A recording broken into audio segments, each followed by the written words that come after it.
السلام علیکم، زیم عادل نیاز، تاسو ګورئ خیر پښتونخوا نیوز نتورک. اصغرچیمہ بای موږ سره دی، روان یو د سوات په سفر باندې. تاسو ته یو څو کلیپس هم هایو او سرجیدا ته وایي اصغرچیمہ بای چې څه پوزیشن نه تاسو سوات ته موږ سره پر رواني ضروری سره دا غري. جی السلام علیکم ګرانو کتونکو، دا د روزي اتشتم ورځ ده نن او موږ روان یو سوات منګوري ته.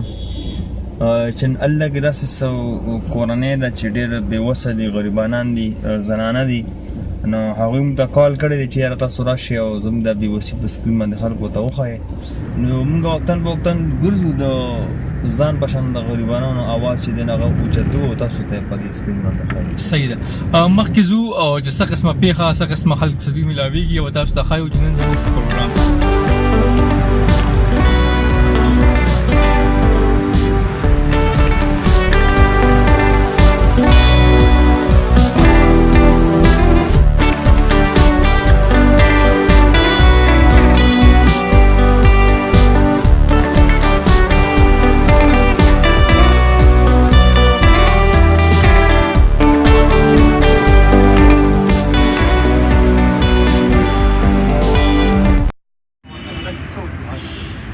رابطه نمبر خو زه په هر پروګرام کې ورکوم، هر پروګرام کې زه رابطه نمبر ورکوم.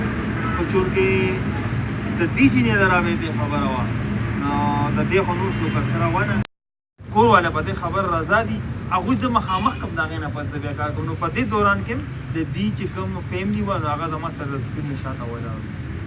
بالکل په دې دوران کې ستاسو سره چې د فیملي د طرفه د نور څوک سپورټران څوک ستاسو سره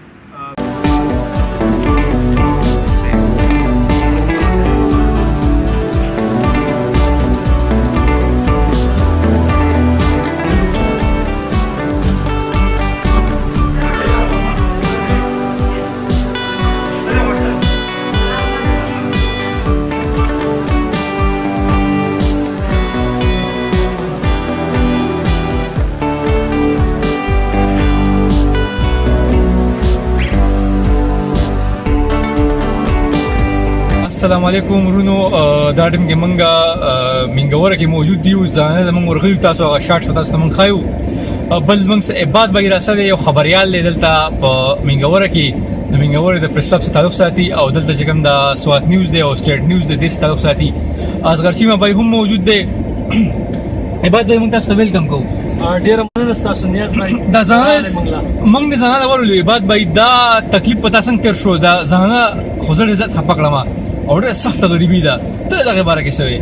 بالکل جي کومه زنانه ده چې مونږ ورغلو نو هغه چې ده نو هغې زمونږ زړونه وجړل. زمونږ سترګو نه اوښکې لا نړې نو د زړونو نه زمونږ چې دی هغه یو الله خبر دی.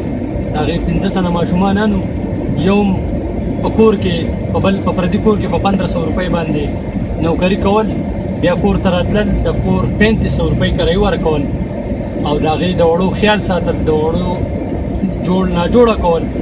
نو زه یقینا خبره ده چې هغه چې کم کار کم تاسو کم ریکارډینګ د هغو لپاره مخې ته وړئ نو یقینا چې هغه ډېره د فخر خبره ده چې تاسو دا دومره د چا اواز څوک چوت کړي.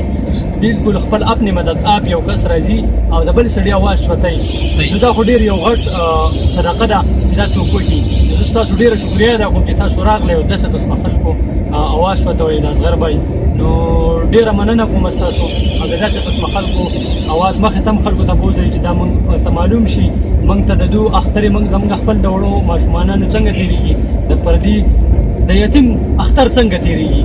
تاسو به اصغر صاحب هغه ویډیو کړله، د هغې یتیمې ماشومې هغه اواز به واورئ، د هغې نور ماشومانان به وینئ چې هغه په کوم حالات کې تېرېږي، په کوم ځای کې تېرېږي، په کوم ځای کې پاتې کېږي. په دغه شان ګرمۍ کې څه ووایم چې موږ او تاسو پاتې شو. صحیح. اصغرچیمہ بای یو انټرویو وکړه، موږ ورلو او سبا ګوره چې اختر دی جي او خلک بدن د کپړې لي، جامې بالي، دغه بالي، هر څه بالي او دغه یو ماشوم موږ ته وژړل، فریاد یې وکړو او زموږ خو بیخي طبیعت خراب کړو. تاسو به څه وایئ اصغرچیمہ بای دغې باره کې؟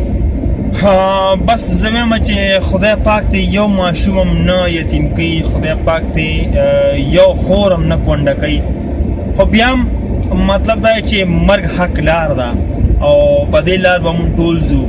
خو مې بي داسې بیا خدا نه خواسته داسې څوک یتیمانان وي او څوک کونډې رنډې وي زم دې پښتنو ورونو لا پکار دي چې موږ ټول پښتانه یو شو او یو موټی شو او یو پڼ شو یو صادر او یو پیسکه شو نو ان شاء الله چې زموږ یو خور به کونډنی یو ماشوم به یتیم نی بچ د ځان نه سکیږي هغه هم د خلکو سره د هغوی لاس مدد لازمي کو. صحیح.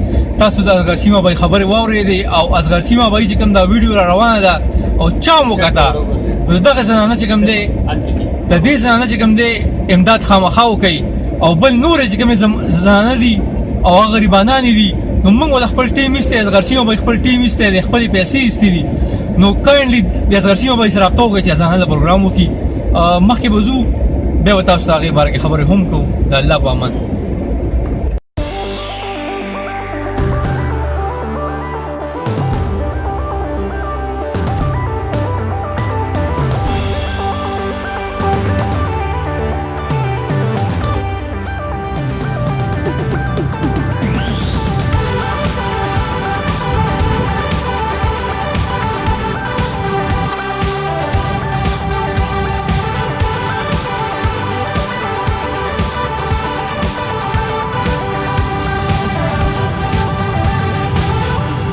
السلام علیکم خوږو اوریدونکو او لیدونکو زمونږ موږ سوات ته راغلي یو او د سوات چې کوم زمونږ سفر یا کوم کار پس چې موږ راغلي یو هغه د هغه زنانه ویډیو وه هغه ماشاءالله وشوه ښه زبردست طریقې سره او دلته زمونږ چې کوم د سوات صحابیانو هغې سره زمونږ ملاقاتونه وشو د چیمه صاحب انټرویو وشوه او دلته چې کوم زنانه موږ انټرویو کړې ده هغه ډېره زیاته غریبه ده او که کله د چیمه صاحب ویډیو راشي نو تاسو د دغې زنانه سره امداد وکړئ په مکمل توګه باندې او چیمه صاحب تاسو ته پیغام ورکوئ. بس پیغام خو دغه دی چې د اختر ورځې شپې دي او انشاءالله اتیشتمه روژه ده ورځ ده او دوه د انشاءالله اختر کېدو واله دی که خیري څونه چې ما ویني څونه چې زموږ کتونکي دي څونه زموږ مینوال دي که ما په ښه طریقې سره ګوري او که په بد طریقې سره ټولو ته زما له طرفه سپیشل سلام او ایډوانس کې د اختر ټولو ته د اختر مبارکي. تاسو دپاره دا پیغام دی چې را روان دی اختر یو ورځ دوه پاتې دي کم غریبانان یتیمانان او غریبان خلک دي چې چا ځان له کپړې جامې او پیزار نه دي اغوستي نو مهرباني وکړئ په خپل چم ګاونډ کې خیال وکړئ چې تاسو هغې له چا سم څونه څه وس کړي چې هغې له خامخا څه پیزار څه نه څه کنټریبیوشن هغې څه وکړئ چې د هغې دغه چې کوم دی اختر ښه تېر شي نو فی سبیل الله د الله په امان.